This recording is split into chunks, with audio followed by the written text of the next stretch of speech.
Məsələ 8. 39 ədədini 2, 3 və 4 ədədləri ilə tərs mütənasib hissələrə ayırın.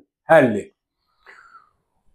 39 ədədini 2, 3, 4 ədədləri ilə mütənasib hissələrə ayırmaq o deməkdir ki, 39 ədədini bu verilən ədədlərin tərsi ilə düz mütənasib hissələrə ayırmaq lazımdır.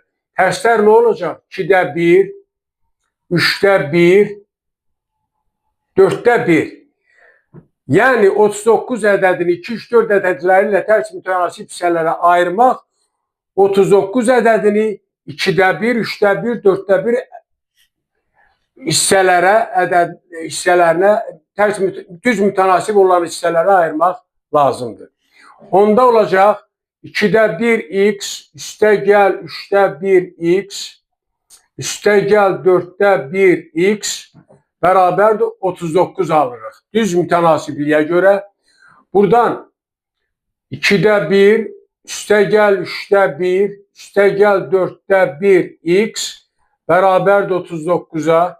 Alırıq məxrəc 12, 6 üstə gəl 4, üstə gəl 3, vuraq x bərabərdir 39 alırıq.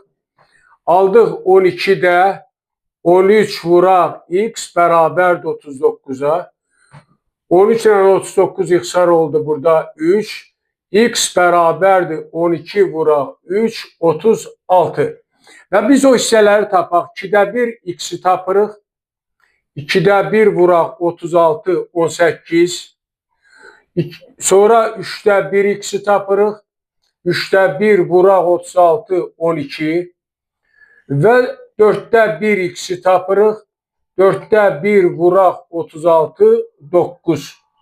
Beləliklə, həmin tərs mütənasib ədədlər 18, 12 və 9-dan ibarət olur. 39 ədədini 2, 3, 4 ədədləri ilə tərs mütənasib hissələri 18, 12 və 9-a bərabər.